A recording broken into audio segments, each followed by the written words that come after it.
달마입니다. 달마. 동양 예술론 중에서 예술은 드러남인데 드러나기 위해서는 뭘 드러내는 정신이 있어야 되잖아요.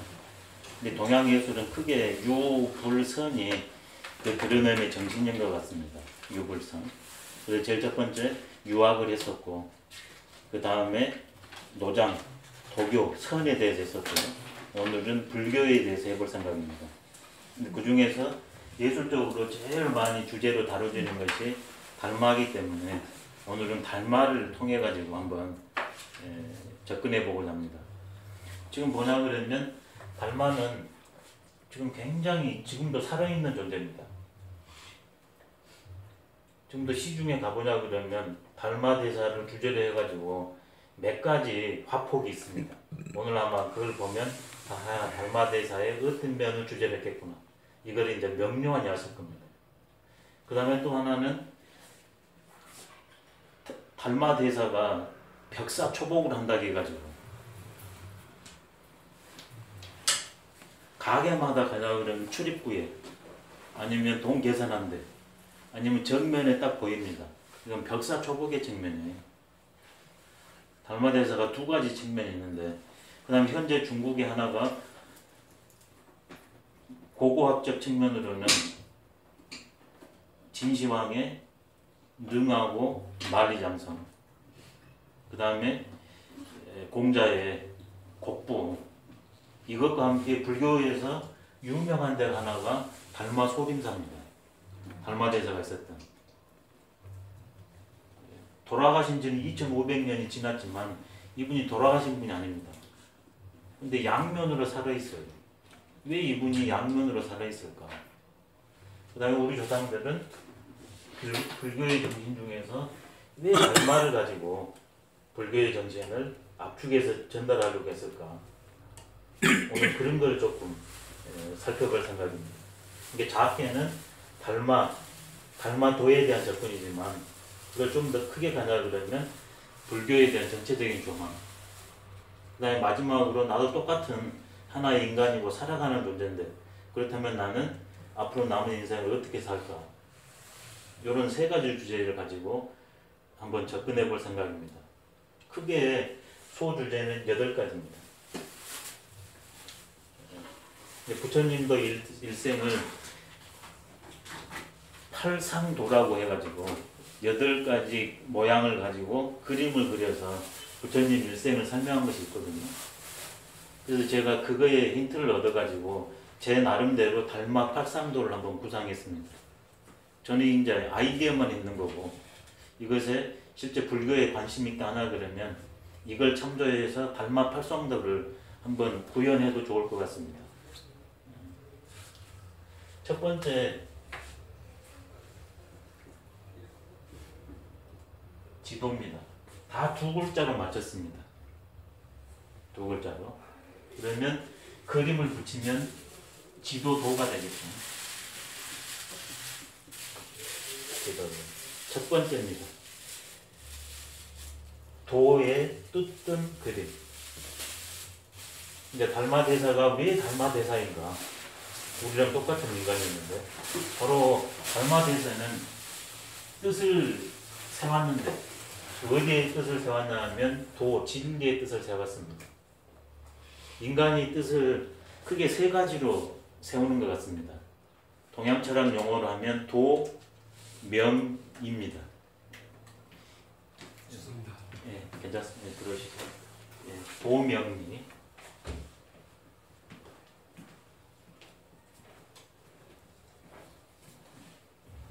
이렇게 인간이 뜻두는 게 3가지가 있는 것 같아요. 이걸 3지로 용어로 해도 좋을 것 같습니다. 3지. 인간이 3가지의 뜻을 둔다.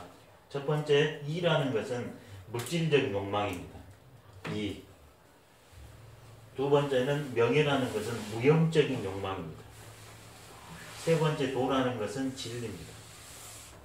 근데 달마도사는 인생의 목적을 물질적인 욕망도 아닌 무형의 욕망도 아닌 진리의 뜻을 뒀습니다.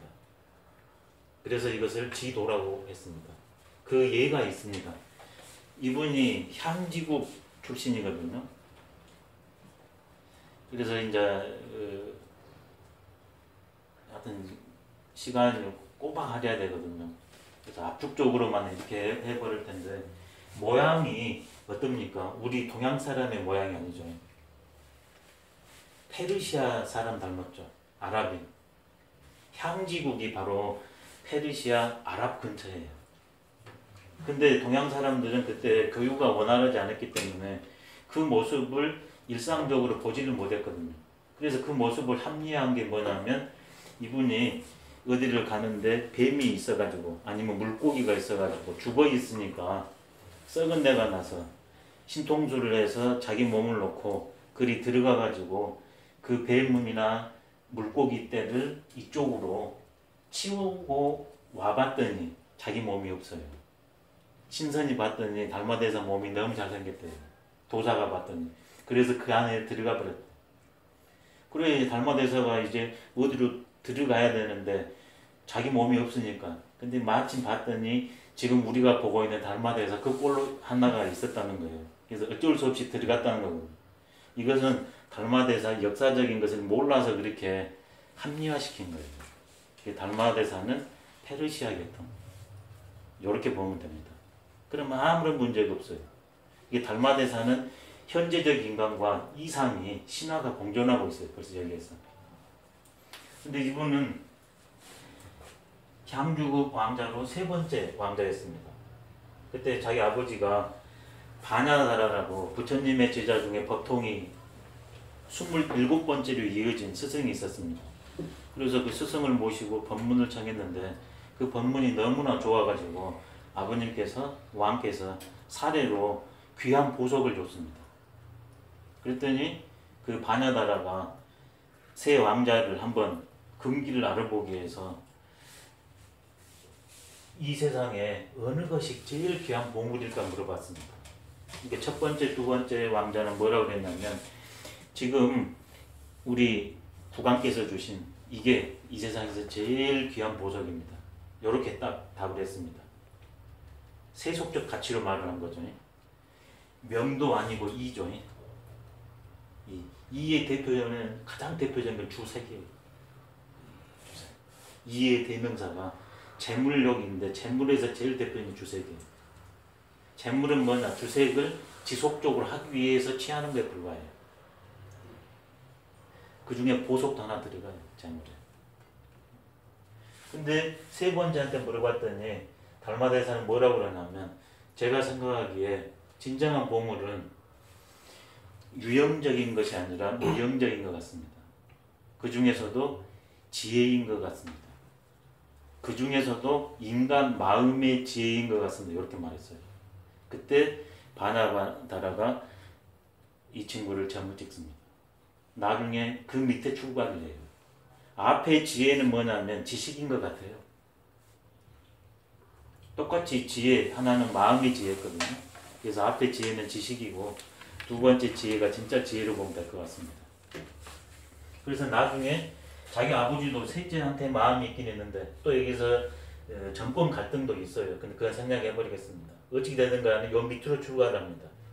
출가를 해가지고 결국 돈은 진리니까 요즘 말로 하는 진리는 자유, 행복, 평화, 공존입니다.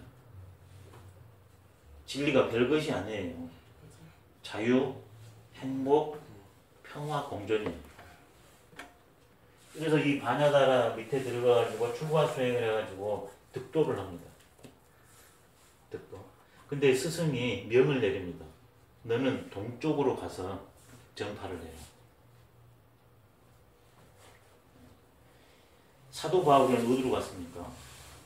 전도 여행을 떠났는데 동쪽으로 안 오고 서쪽으로 갔어요.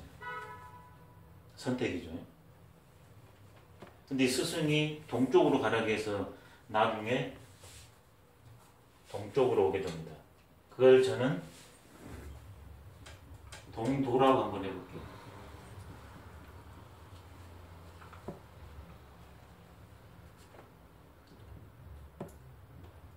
동도. 달마의 두 번째 시기. 첫 번째는 지도해서 도를 얻은 것이고, 그럼 그 사람이 얻은 도는 뭔가 이제 설명이 나옵니다. 좀 있으면. 동쪽으로 건널 도예요. 물이 있죠. 그러니까 그때 인도하고 중국을 오가는 루트가 크게 두 가지입니다. 지금도 마찬가지인 하나만 늘었을 뿐이죠. 공중. 하나는 물로, 하나는 땅으로입니다. 근데 땅으로 하냐 그러면 산맥이 있잖아요. 사막이 있고. 그래서 해로로도 와요. 해초께서도 해로로 가고 육로로 오지 않았을까 싶었거든요. 근데 달마도에서는 바다로 왔을 것 같아요. 그래서 건널 도자에 물수가 들어간 걸 썼습니다. 그럼 여기에도 지금 상지에서 아마 지금 그 생활이 계시고 하는데도 이 시간에 여기를 왔다는 것은 내가 어떤 일 지향하기 때문에 그러지 않습니까? 근데 과연 나는 도명리 중에서 어디에 지향하는가? 이걸 다시 한번 점검해 봤으면 좋겠고, 스승의 명을 따라서 동쪽으로 바다를 건너서 왔습니다. 그러니까 자연이 어디로 오겠어요? 중국 쪽에서 남쪽으로 오겠죠. 산으로 오면 북쪽으로 히말라야를 건너가지고 북쪽으로 확률이 높잖아요. 근데 바다라고 쓰니까 남쪽으로 오겠죠. 그때 위진 남북조 시절입니다. 약 520년 정도에 왔답니다. 어떤 분들은 527년 정도에 왔대요. 그러면 이분이 전부 지금 현실과 신비가 같이 되어 있어요. 왜? 종교적 인물이기 때문에. 왜 신비가 있냐? 그래야 믿음이 강고해집니다. 그러지 않으면 믿음이 약해요. 그래 이분이 거기에 동도로 올 때 자기 스승 밑에서 자그마치 60년을 수행을 했어요. 60년. 그리고 스승이 67년 뒤에 떠나라고 그랬대요. 그러면 자그마치 몇 사람입니까 이분이?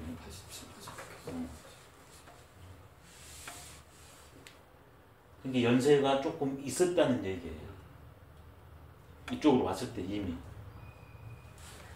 근데 일반적으로 동양 사람들은, 중국 사람들은 동도라고 안 쓰고 불교 사찰에 가신 분들은 아마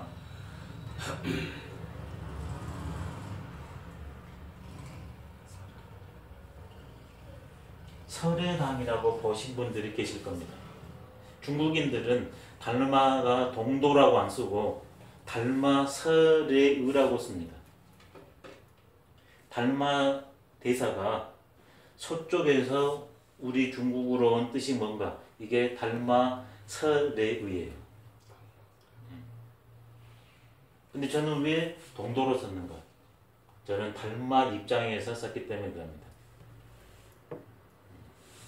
그러면 이게 지금 달마 대사가 뜻둔 도의 진리거든요. 중국 사람들은 달마 설해의를 뭐라고 그러는가? 기존의 불교하고는 전혀 다르게 답을 해버립니다. 어떤 제자가 스승한테 찾아가가지고 달마 설해의가 뭡니까? 딱 이렇게 물었습니다. 그러면 불교 진리가 뭡니까? 불교의 도가 뭐냐 이 말이거든요. 달마 설해의가. 웬만하면 미주알 고주알 풀어줄 겁니다. 근데 뭐라고 해버리냐면 정전 백수자라 그래버립니다. 뜰 앞에 잣나무다 이래버려요. 이게 답이에요. 부처님은 언제 태어났고 내용은 뭐고 수행 방법은 이거고 그 결과는 이런다. 이렇게 설명이 나온 게 아니라 불교의 진리가 뭡니까? 달마 설해이거든요. 근데 뜰 앞에 잣나무다 이래. 지금까지 생각하는 불교하고는 완전히 달라요. 그래서 달마의 불교는 선불교예요. 불교는 불교인데 핵심을 곧바로 질러 말하는 선불교. 선불교. 자, 또 어떤 사람이 이걸로 도저히 이해가 안 돼요. 그래서 물었습니다. 그랬더니 이 사람은 이런 것이 이해가 안 되기 때문에 모든 존재들은 다 내 안에 답을 가지고 있다. 이게 불속론입니다. 그래서 한 제자가 행복이 뭐냐고 했는데 행복은 너한테 있다니 왜 너한테 묻냐 이거예요. 그러니까 제자가 물었습니다. 그러면 모든 존재가 다 행복을, 자양평공을 내 스스로 갖고 있고 내 스스로 그것을 알아서 쓸 수 있다고 했는데 도대체 그 자양평공이 뭡니까? 이렇게 물어요. 그랬더니 이 사람이 대답을 해주니까 제자가 거기에 대해서 또 반론을 묻습니다. 그러면 인간뿐만이 아니라 모든 존재들한테는 전부 불성이 있다면 개한테도 불성이 있습니까? 이렇게 물었습니다. 불성이 도예요. 표현만 다를 뿐입니다. 그랬더니 그 스승이 뭐라고 그랬냐면 그랬습니다. 모든 존재한테 다 불성이 있다면, 도가 있다면 개한테도 자연히 이거 있어야 되잖아요. 근데 그 스승은 저번에 개한테는 불성, 자유와 행복, 평화, 공존이 없다고 이래버렸습니다. 근데 이런 설명을 참으로 설명을 잘해줬다고 그러거든요. 분명 불교에서는 모든 존재는 불성, 도를 다 가지고 있다. 근데 진리를 안 스승한테 가서 모든 존재들, 개마저도 그거 있죠? 했는데 개는 없다 그래요. 근데 너무나 인도를 잘했다고 그래요.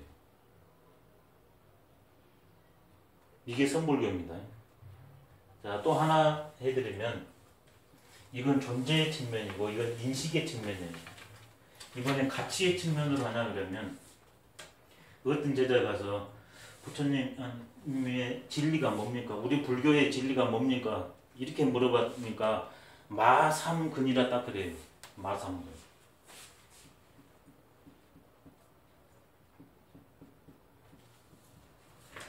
마갑이 세근이다. 도가 뭡니까? 진리가 뭡니까? 하니까 지금 현재 마갑이 세근이지 지금 커피값이 얼마입니까? 제일 일상적인 게 3,500원. 진리가 뭡니까? 딱 물었어요. 이게 커피값 3,500원이 이랬어요. 이게 선불교예요. 그냥 불교에서는 있을 수 없는 답들입니다. 그러면 달마가 도대체 뜻도는 그 진리, 불교의 진리 중에 그게 뭔가? 그것을 한마디로 선불교라고 했는데 선불교, 불교 중에서 선불교입니다. 불교가 여러 불교가 있는데 그 중에 선불교라는 뜻입니다. 두 가지로 나누냐 그러면 교학 불교가 있고 선불교가 있습니다. 불교가 이론적으로 설명해 주는 것은 교학 불교고 곧바로 핵심을 말해 주는 것은 선불교예요. 달마 대사가 가지고 온 것은 교학 불교가 아니라 선불교예요. 왜 그러냐 그러면 교학 불교로 하니까 이럴끔 저럴끔 따져서 알긴 아는데 실제 그렇게 못 삽니다. 첫 번째. 두 번째는 오히려 그 이론 탐관이라고 허송세월을 해버려요. 그래서 곧바로 그냥 스스로가 찾아갈 수 있도록 한 번에 푹 찔러주는 겁니다. 그게 선불교예요. 이렇게 해주냐 그러면 어때요? 아니 왜 없다고 그럴까? 왜 커피값 3,500원이라고 그럴까? 왜 뜰 앞에 잣나무라고 할까? 스스로 그 문제에 대해서 답을 찾아간다는 겁니다. 선불교는 내 안에 있는 것을 스스로 찾게 하는 그런 불교예요. 그래서 선불교의 가장 큰 특성은 뭐냐면 교의 별전입니다. 가르침 외에 어느 문자 외에 따로 전한다. 어느 문자는 어떤 뜻을 전달하는 거잖아요. 근데 지금까지 사람들은 어느 문자에 매여가지고 뜻을 놓쳐버렸거든요. 그래서 곧바로 다시 부처님의 근본 마음으로 간다. 이게 교의 별전입니다. 그러면 이것은 어느 문자에 의지는 하지만 어느 문자에 빠져버리면 안 되겠죠. 그래서 불림 문자가 나와요. 문자를 세우지 마라. 이것이 문자를 보지 마라가 아니라 문자에 걸리지 마라 이 뜻입니다. 근데 이걸 잘못 이해해가지고 교의 별전을 어느 문자를 보지 마라 이렇게 오해해버렸어요. 틀린 거예요. 어느 문자에 매이지 말고 어느 문자가 가리키는 그것을 읽어내라 이런 뜻입니다. 그래서 거기 나온 게 뭐냐면 직지인심이 나와요. 곧바로 사람의 본질을 가리킨다. 직지인심. 옛날에는 언어 문자로 삥 둘러서 설명을 했는데 그것 없이 곧바로 이것으로 해가지고 스스로 찾아가게 콕 찔러줬다는 거. 직지인심. 지향하는 건 뭐냐? 견성성불. 내 안에 있는 성을 봐가지고 자연평공하는 자유인이 되라. 그게 견성성불이에요. 달마대사 그림 볼 때 여러 가지 것이 있는데요. 그 중에 한번 생각나는 게 현재 우리가 볼 수 있는 달마대사가 뭐뭐 있습니까? 보시기에 모습이 한 5가지입니다. 근데 지금 지도, 동도 그림은 없어요. 그러죠. 아무리 생각해도 달마대사가 지도한 거 없죠. 동도한 그림 없어요. 직지인심 견성성불 되어 있는 것만 있어요. 아니면 견성성불이 써진 달마대사만 있어요. 그때 달마대사의 표정은 어떤가 한번 생각해 보세요.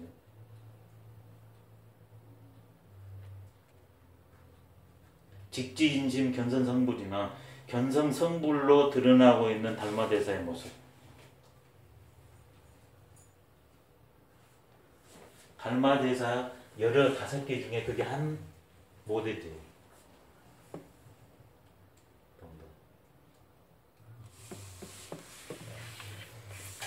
그러면 달마대사는 돌아가지 않고 직접 그 길로 가는 길을 전달하게 주기 위해서 동쪽으로 왔는데 스승의 명을 따라서 과연 그의 뜻대로 됐는가?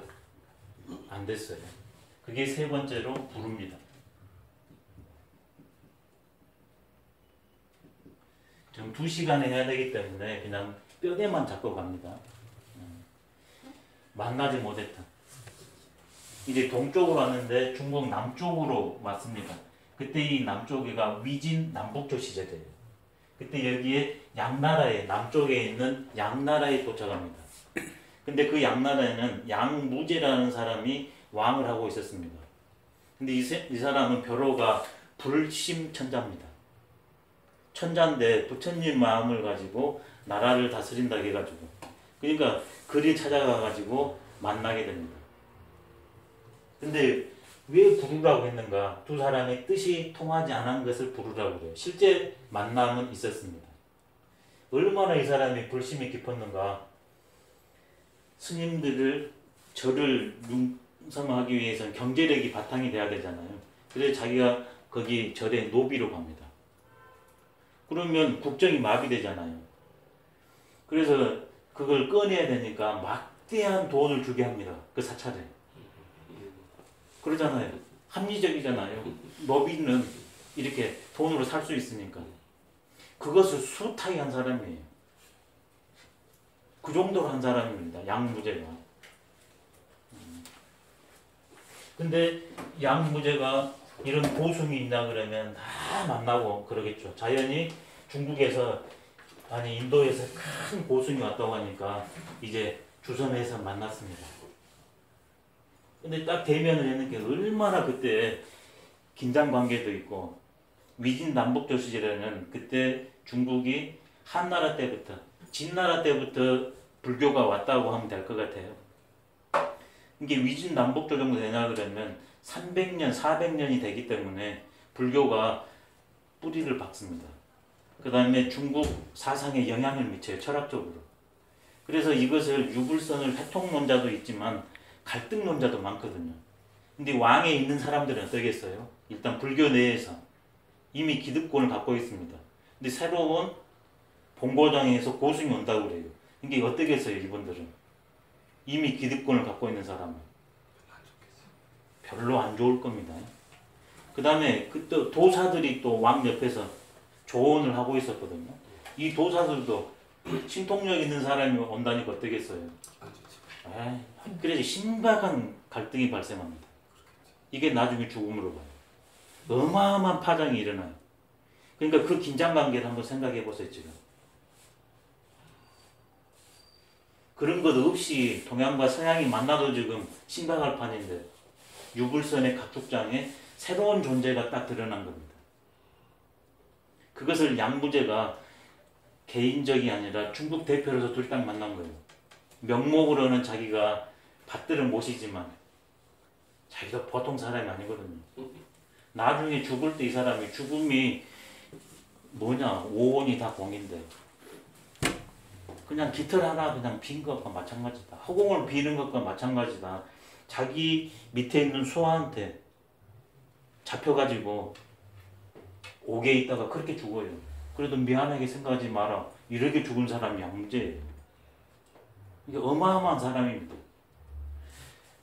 그렇게 해서 미란다 빵이랑 같이 보면 아주 이제 재밌는데요. 인도 승려하고 그 그리스 로마 왕하고 만난 거예요. 미란다 빵하고. 그것하고 상대되는 게 양무제하고 달마의 만남입니다. 중국과의 만남, 인도가.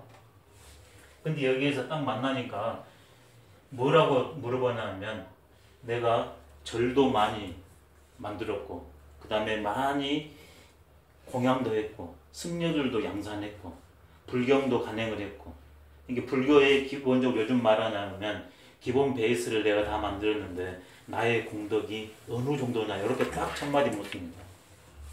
그러니까 달마가 대번에 그럽니다. 무공덕 그래버려요. 당신이 공덕 쌓는 거 단 하나도 없다. 무공무덕이라고 이렇게까지 말해버려요. 공도 없고 덕도 없다. 양무제가 충격도 받고 화도 났습니다. 불교 모든 것을 내가 이렇게 전부 다 기반을 다 끊었는데 공덕이 하나도 없다고 그래버리니까. 그래서 묻습니다. 공덕이 뭐냐? 그런 유형적인 이런 것이 공덕이 아니라 불교의 진리를 가지고서 자유롭게 해주는 것, 지혜를 터득케 하는 것, 그 다음에 그것을 공투세하지 않는 것, 그것이 공덕입니다. 이렇게 딱 쳐버려요. 근데 기존의 불교인들이 갖고 있는 공덕을 완전히 무시해버린 겁니다. 이분은 뭐예요? 명의가 공덕으로 본 거잖아요. 근데 달마는 그게 아니라 도를 실천한 것만이 진정 불교에 맞는 행위다. 이게 공덕이에요. 예전에는 이걸 과정으로 나눴잖아요. 물질적 보시, 그 다음에 승려들을 대우하고 해주는 것. 이것도 공덕으로 났는데 한 칼에 쳐버려요. 그래서 이제 묻습니다. 그렇다면 지금 나랑 말하고 있는 너는 누구냐? 그랬어요. 이제 기분이 나쁘니까. 불식 모른다 그랬어요. 그렇게 나를 깡그리 무시하고 이것이 불교라고 말하고 있는 너는 누구냐? 너 도대체 불교나 제대로 알고 있냐? 이런 뉘앙스도 모릅니다. 그러니까 너는 도대체 누구냐? 나쁘게 말하면 뭐겠어요? 어디서 굴러본 것이 아무것도 모르면서 안쳐가냐 이럴 수도 있어요. 근데 불식 나도 모른다. 굉장히 어안이 벙벙해지죠. 그러면서 화는 더 나겠죠. 그래서 마지막에 묻습니다. 지금 그 사람의 진리관과 자기의 진리관이 다르잖아요. 그러니까 마지막으로 물어요. 진리가 뭐냐? 그때는 성으로 묻거든요. 성스러움으로. 성스러운 게 뭐냐? 도대체 진리가 뭐냐? 네가 생각하는 진리가 뭐냐? 진짜 불교의 진리가 뭘까? 제가 굉장히 풀어서 하고 있습니다. 이게 뭐라고 그러냐면 확연무성이다. 텅 비어서 그런 진리 따위는 없다 그래요. 어마어마한 차이죠. 지금 모든 사람들은 불교의 진리를 이런 고상한 것이 있다 해서 그놈을 다 찾아가는데 그런 거 없다고 해버려요. 그 결과로 아까 말한 뜰 앞에 잣나무다. 그런 거 없다. 그냥 커피값이 3,500원이다. 이런 말을 한 겁니다. 그런 각도에서. 불교의 진리관은 지금 여기에 대한 문제인 것이지 2500년 전에 불처님이 이렇게 저렇게 말한 것이 아니다. 그러니까 자연이 어떻겠습니까? 결렬이죠. 뜻이 맞지 않습니다. 뜻이 맞지 않을 때 택하는 방식이 여러 개 있습니다. 예수님처럼 끝내 가가지고 목숨을 던지는 경우가 있어요. 아니면 그 밑에서 기생하는 경우가 있습니다. 이분은 떠나는 걸 선택합니다. 그게 도광이에요.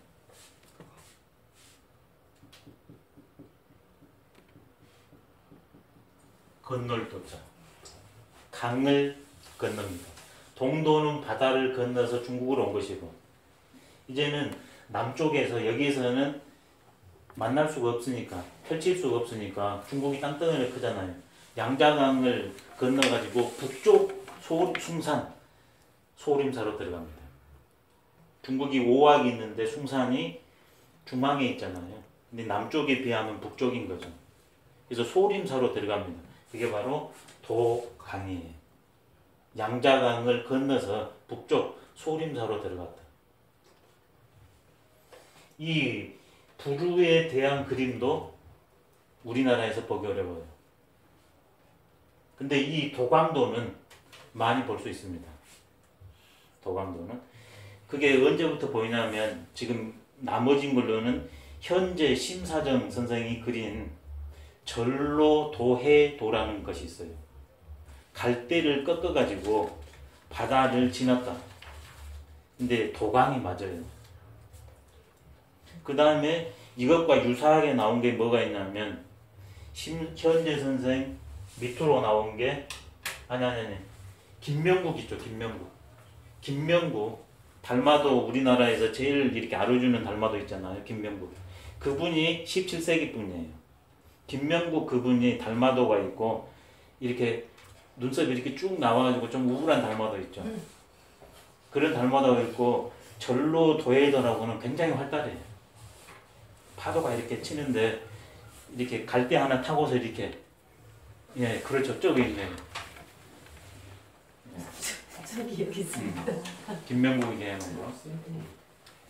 근데 설명을 들으니까 바다에 갈대가 있는 거 그냥 봐서는 땅에 그냥 그렇죠. 모르죠. 갈대 밖에 있는 모르죠. 듯한? 그러니까 그걸 모르면 어떻게 그리겠어요. 그림을.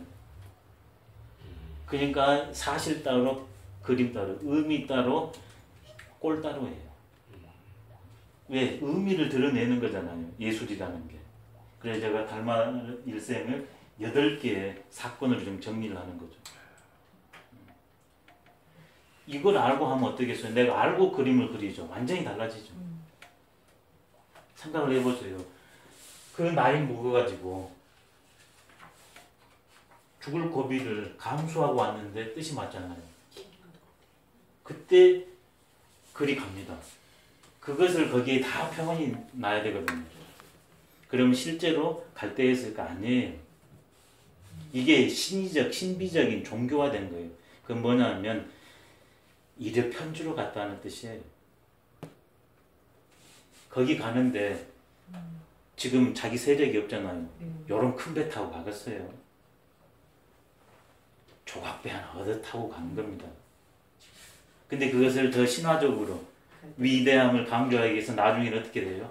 갈대 타고 가는 거로 된 거예요. 그렇지. 그걸 알아야 돼요. 거기에서.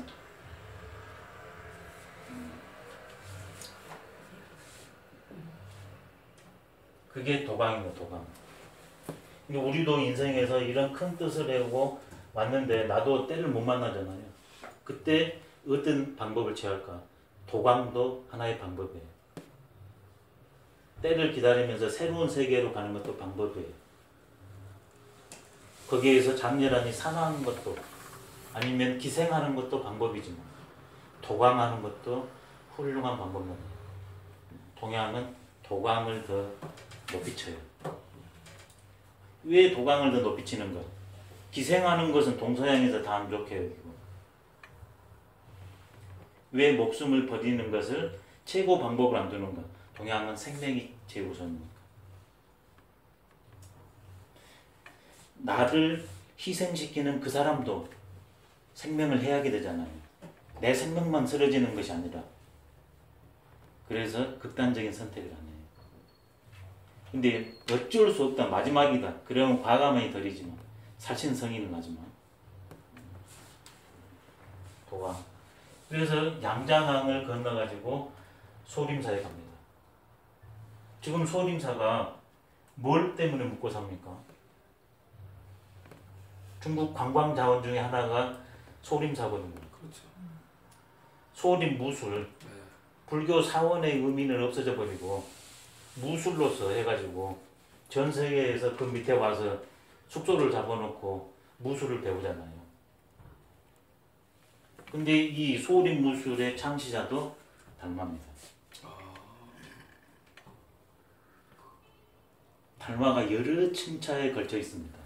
불교를 교합불교에서 선불교로 혁신했다는 게 이것도 하나 있고, 인간적인 면과 초인간적인 면 하나도 있지만, 또 중국 문화에 있어서, 중국 무예계에 있어서 아주 유명한 것 중에 하나인 소림 무술을 창시한 사람이 달마대사예요. 왜? 아까 처음에 현실 문제를 말해줬죠. 이분이 돌아가실 때 독을 6번, 5번째까지 물리치고 6번째 독배를 먹고 돌아가시거든요. 그러면 정조가 잠을 안 잤다가 하거든요. 그래서 정조가 됐다는 거거든요. 왜? 죽이려는 사람들이 계속 넘보니까 잠을 안 자고 이분은 주색 대신에 공부를 한 겁니다. 정조가 활의 명인이에요. 백발백중입니다. 그래놓고 일부러 하나를 틀린 사람이에요. 달마대사가 그냥 그 몸 관리하려고 했다. 그걸 넘은 겁니다. 이 도감을 해가지고 소림사에 있는데 그 다음이 여기까지 오냐 그러면 지금 하나, 둘, 셋, 4개의 시점이죠. 이러면 전반전이 끝나요. 달마의 전반전이. 중국에서의 후반전이 시작됩니다. 그럼 하나 여쭤보겠습니다. 후반전이 시작되기 전에. 그리고 이 전반전에 동도했는데 불우했거든요. 왜 불우했겠습니까?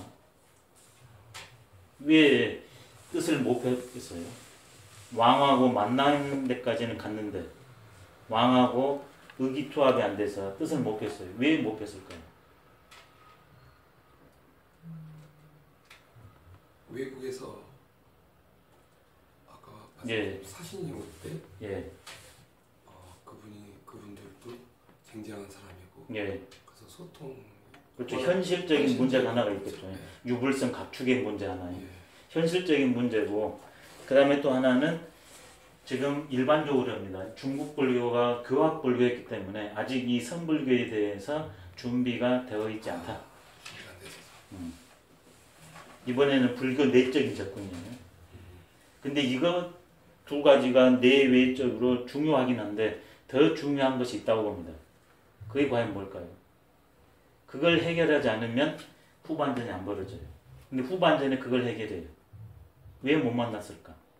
첫 번째 유불성 각축, 두 번째 불교가 아직 준비가 되어 있지 않다. 제일 중요한 거.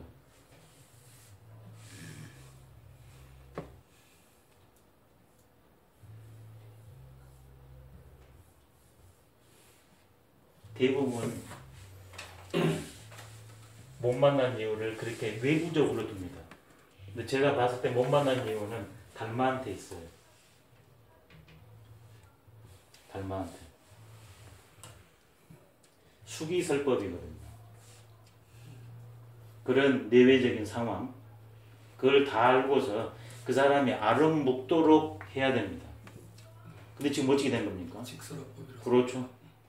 그 다음에 자기는 뭐 하러 왔습니까? 자기는 안 사람이에요. 여기는 모르는 사람이에요. 이런 있을 수 없어요. 그러니 불우한 거 당연하죠. 어디에서 와가지고. 그렇죠. 근데 소통이 안 됐네요. 달마의 문제예요. 이렇게 돼야 해결이 돼요. 근데 다 이렇게 해서 가네. 유불성 각축, 그 다음에 불교가 아직 선불교를 받아들일 준비가 안 됐다. 천만의 말씀. 그건 외제적 조건에 불과해요. 더 중요한 것은 달마가 교만한 거다. 오만 방자기가 이루 말할 수가 없는 거예요. 그렇죠. 단답형으로만 탁탁 쳐주니까 듣는 사람. 그거 좀 가치로 왔잖아요. 세상에. 거기에도 진리가 있고 나한테도 진리 있으면 이 세상에도 상대한테도 진리가 있는 법인데. 그렇죠.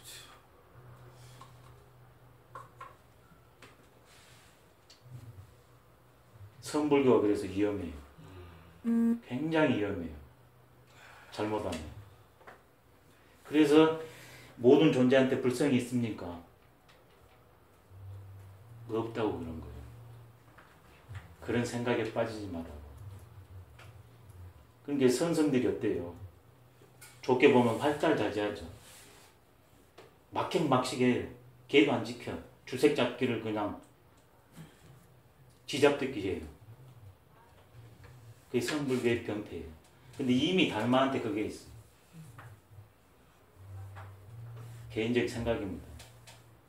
스님들한테 가서 이 얘기를 해야 되는데 굉장히 위험해요. 성불교가 핵심을 가리키기 때문에 아주 좋지만 핵심을 찌르면 찌를수록 위험이 도사리고 있어요. 교만해서 못 만난 거예요. 교만해서. 근데 이것을 드디어 해결해 나갑니다. 해결해 나가는 방법이 그 유명한 명별입니다.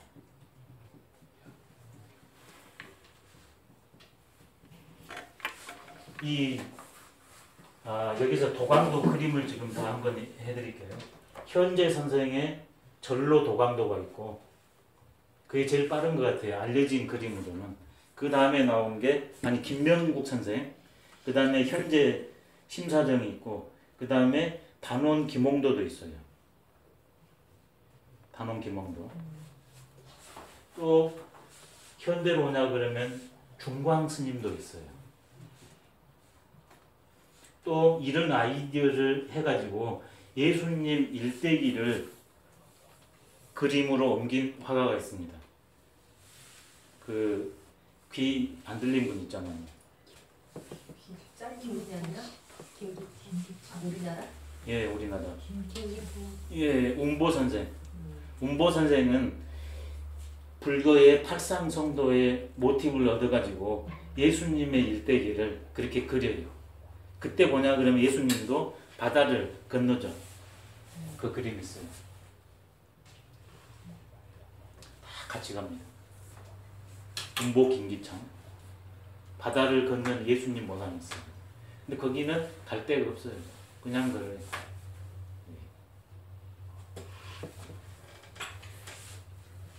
자, 이 전반기의 부루를 도강을 통해서 극복해내는 과정이 명벽 과정입니다. 벽을 바라본다. 얼굴을 벽에 대한다. 이게 명벽입니다. 벽을 바라보고 자그마치 9년간 있었습니다. 1년도 아니고 3년도 6년도 아니고 9년간 면벽을 했거든요. 그러면 도대체 이 벽이 어떤 의미를 가질까? 단순한 벽일까? 지금도 스님들이 여름하고 겨울에 석 달 열흘간 벽을 바라보고 있습니다. 바로 이런 데서 나오는 수행법 중에 하나죠. 근데 저 벽의 의미가 뭘까? 벽의 의미가 뭔 것 같습니까? 세상? 제일 처음에는 그냥 벽이었을 거예요. 그 다음에는 지금 말씀한 모든 거예요.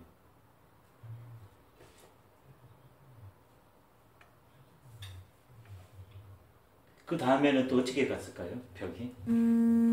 더 들어갑니다. 벽이. 제일 처음에는 진짜 물리적인 벽이었을 겁니다. 그 다음에는 나의 안에서 떠오르는 모든 것들, 그 다음에 진리까지 들어갔을 거예요. 그 다음 벽은 뭐였을까요? 이때부터 진짜 면벽이에요.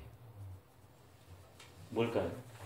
번뇌 뭐 이런 건가? 그러니까 그건 그 전에 들어가요. 공기 아무것도 없는 것? 어떻게 아무것도 없어요. 벽 자체가 없어지는 것. 어떻게 없어져요? 이거는 벽이 아니라고 생각이 드는 것 같은 거. 뭐 그걸 뭐라고 표현하지? 벽이 아니다 이거는. 그래서 이 면벽은 뭐냐면 다른 말로 하면 벽관이에요. 단순히 내 얼굴을 벽을 바라보고 있는 게 아니라 벽을 통해서 세상의 진리는 인간의 본 모습을 관통 꿰뚫어 보는 것이 면벽, 다시 말하면 수행법을 하면 벽관 수행입니다. 과연 이때 벽은 뭘까 그러면? 예를 하나 들어드릴게요. 어떤 사람이 이 성불교를 하면 내 안에 답이 있다고 그러니까 그거 이렇게 가만히 이렇게 딱 앉아서 하면 된다고 그러니까 출가를 해가지고 평상시에는 일을 심부름을 하다가 시간 나기만 하면 바위 위에 올라가서 탁 자세 잡고서 탁 눈 감고서 벽관한다고 하고 있어요. 그걸 보고 스승이 가가지고 너 뭐하나? 예, 지금 도 닦고 있습니다. 칭찬하게 하셨어요. 근데 그 다음날 스승이 갔더니 또 그 친구가 자세 딱 잡고 공부하고 있어요. 근데 거기에서 기아도를 가려요. 근데 눈 감고 딱 집중하고 있는데 드륵드륵 소리가 계속 나니까 궁금해서 봤더니 스승이 기아를 갈고 있거든요. 그래서 물어서 스승님 뭐 하십니까? 유놈으로 거울을 만들려고 그런다. 제자와 기아가 어떻게 거울이 됩니까? 스승말 너가 그렇게 앉은다고 어떻게 도를 깨닫냐? 지금 자기 스승들은 선배들은 전부 그렇게 앉아서 도를 닦는 거거든요. 이게 면벽한 것이지 벽관한 게 아닌 거예요. 석 달 열을 30년 들어 앉았다고 해서 벽관이 아니에요. 의미를 모르고. 그럼 어떻게 해야 됩니까? 그러니까 그럽니다. 자, 마차와 수레가 있다. 안 가면 어떻게 해야 되냐? 마차와 수레가 있는데 수레가 안 가면 어떻게 해야 되냐? 예, 말을 때려야죠. 그럼 그거 안전당해서 되냐 이거만? 네 마음을 조율해야지. 그 친구가 깨닫죠. 면벽은 형식적인 데 빠져있는 것이고 벽관은 그 형식을 통해서 쑥 들어간 거예요. 자, 여기에 들어가면 이제 동도 이거 생각 있을까요?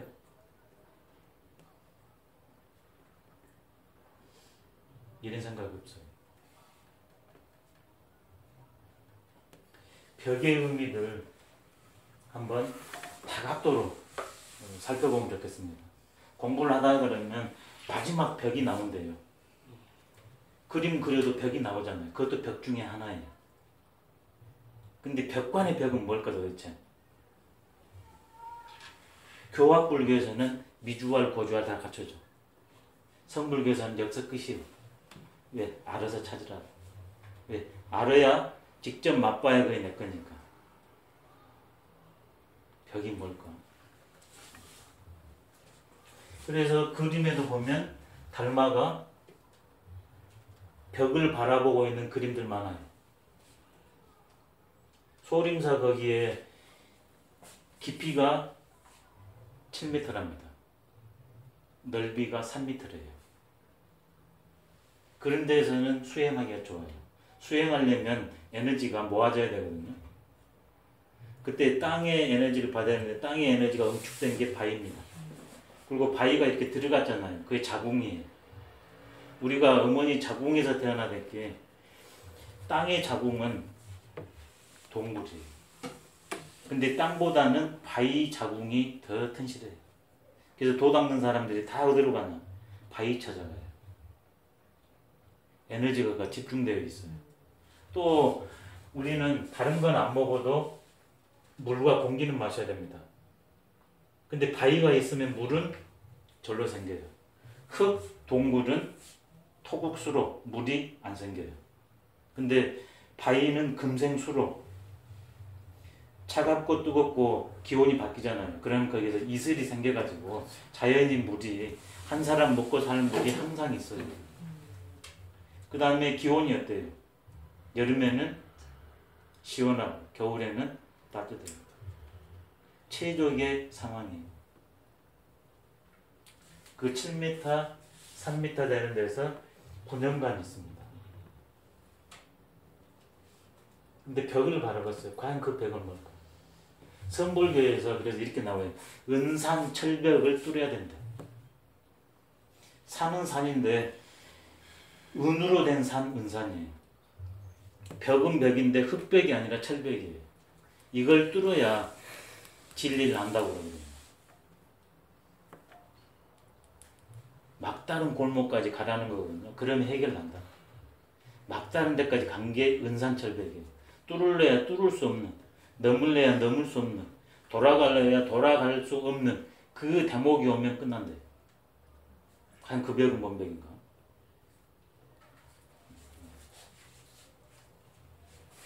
그래, 여기에서 보나 그러면 이 그림을 보면 동굴이 있고 대부분 달마가 이렇게 바라보게 있는 걸로 되어 있어요.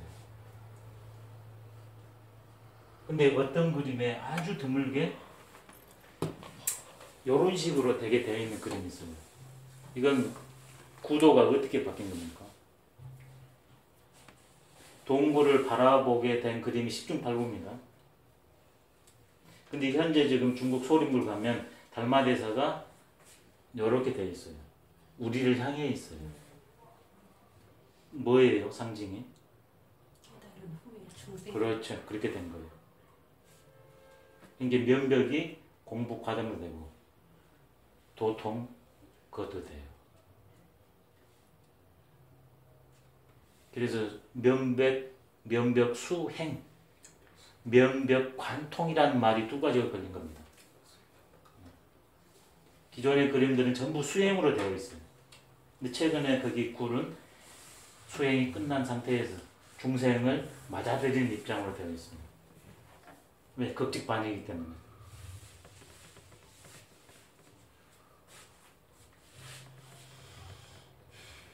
벽암록이라고 있죠. 벽암록. 그때는 풀을 벽자예요. 그 다음에 바위 암자입니다. 성불교 공안집인데 어떤 사람이 자기 스승이 호를 하나 내려주라고 하니까 호를 벽암으로 줬습니다. 이게 이 사람이 거부했어요. 근데 이분은 인도 철학 박사입니다. 그래서 제가 물어봤습니다. 왜 거부했습니까? 벽암은 지금 바위 위에 이끼가 껴있지 않나? 그래서 나는 그걸 받을 수 없다 그래요. 그럼 스승은 이분은 자기 스승이 준 의도를 어떻게 파악한 거예요? 공부 더해라 이렇게 파악한 거예요.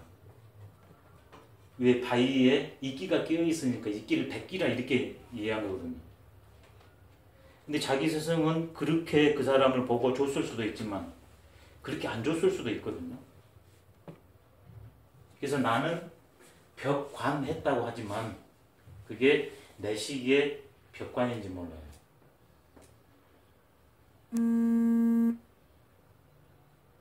교화불교는 장치가 이렇게 딱 되어 있기 때문에 속이기가 어려워요. 근데 선불교는 장치를 무너뜨려 버렸잖아요. 그래서 속이기가 쉬워요. 그래서 거짓 깨달은 사람들이 많아요. 그래 성철 스님이 나와가지고 돈오 돈수가 아니면 도통하고는 거리가 멀다고 싹 쳐버린 거예요. 징검다리를 싹 끊어버린 겁니다. 이건 너무 나갔네. 조금 쉬었다가 나머지 문제들을 한번 접근하겠습니다.